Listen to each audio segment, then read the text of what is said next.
বাদামি কার কার পছন্দ? গাছ থেকে মাত্রই পাড়ে নিয়ে আসলাম, গাছ পাকা, একদম গাছ পাকা। দুইটা বড় বড় নিয়ে আসছি।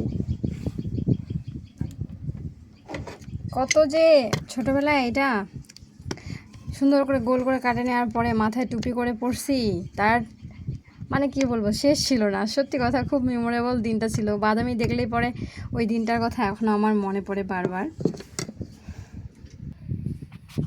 জাস্ট আমি বাদামিটাকে কেটে নেব। আরে এ পাশে ধর না, সোজা করে ধর না মোবাইলটা।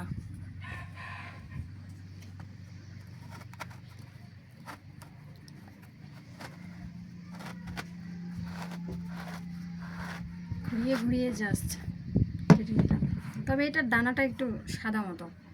আমাদের আগের যে গাছটা ছিল ওই গাছটা হচ্ছে লাল দানাটা ছিল ভিতরে। জাস্ট আপনারা কে কীভাবে বাদামি ছিলেন জানাবেন। আমি বরাবরই বাদামিকে এভাবেই ছিলি। চতুর্দিকে দিয়ে দিচ্ছি লাইন করে।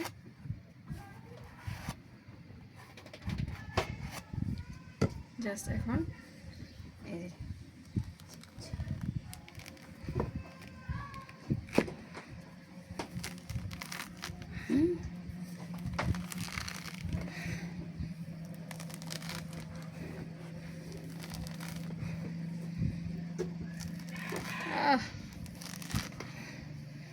পুরো টুপির মতো হয়ে যাচ্ছে না?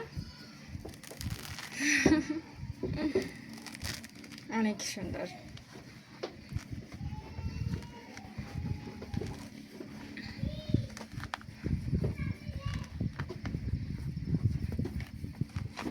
এই যে টুপি তৈরি হয়ে গেল। এটা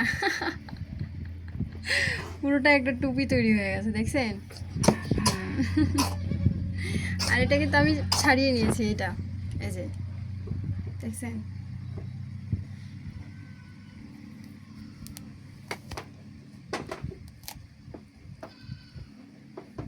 পিছনে ঘুরিয়ে জাস্ট একটু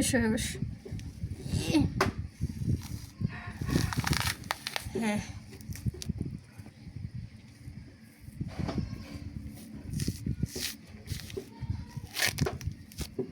দেখছেন? এটা জাস্ট স্বাদ মতো লবণ তেল দিয়ে ভর্তা করে খাইতে হবে।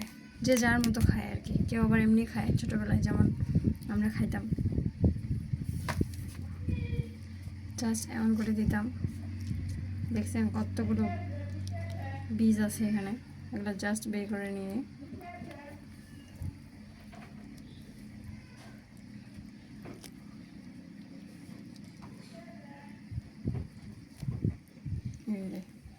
দেখছেন, এই হচ্ছে ফলাফল।